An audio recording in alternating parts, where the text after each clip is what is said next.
I tell stories, old ones, new ones, and sometimes the kind that never make it to the news.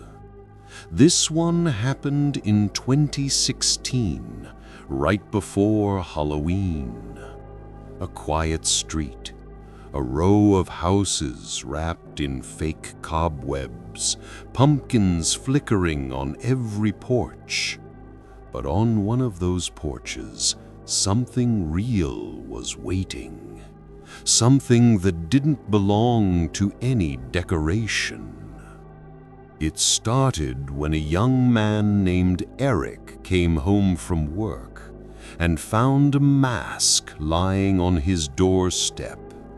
Black eyes, porcelain white face, no note, no package, just there, staring up at him. He thought it was a prank, maybe from his neighbors. Halloween was coming, after all. So he laughed, picked it up, and left it on his table. But that night, when he came back from the store, the mask wasn't where he'd left it. It was on his bed. He lived alone.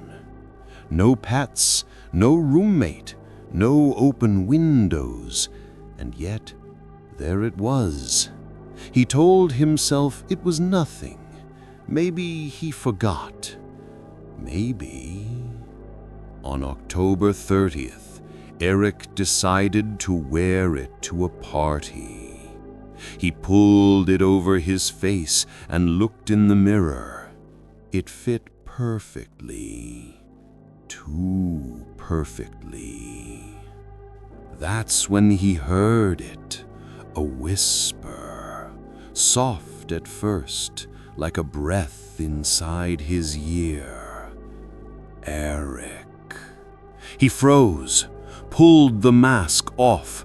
The room went silent. He laughed it off again, shaking, told himself it was in his head. But when he looked back in the mirror, he swore the mask's mouth had changed just slightly, curved into a faint smile. Halloween night. The sky was low, the wind sharp. He put the mask on one last time. It was cold against his skin, and then warm. He felt something like suction, pressure. When he tried to pull it off, it didn't move. He tugged harder until his skin started to sting. The mask wouldn't budge. Then the voices came again, dozens this time, whispering his name in layers overlapping, as if they were inside the mask with him. Eric, Eric, Eric. His phone slipped from his hand. The world around him pulsed, distorted, and through the noise, one voice rose clearer than the rest. "You shouldn't have put me on." He woke up hours later on the floor. The mask was still there, fused to his face. He clawed at it, screaming. When his neighbors found him, they thought it was a Halloween prank gone wrong. At the hospital, the doctors couldn't remove it. They said it was a chemical reaction, maybe an allergic seal from cheap plastic. But the photos, they tell another story. Over the next days, the mask began to change. It softened, shifted. The white porcelain took on his skin tone.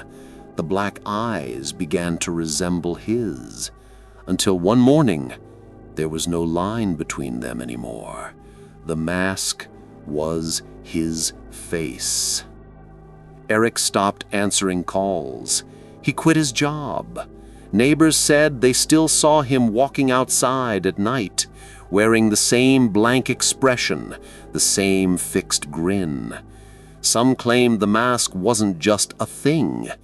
It was a vessel, waiting to attach itself to someone new. Every Halloween since then, People have reported finding masks on their porches. They look different, but the eyes are always the same, empty, hungry. So if you find one this year, don't pick it up. Don't wear it, because once it chooses you, you don't take it off. It takes you.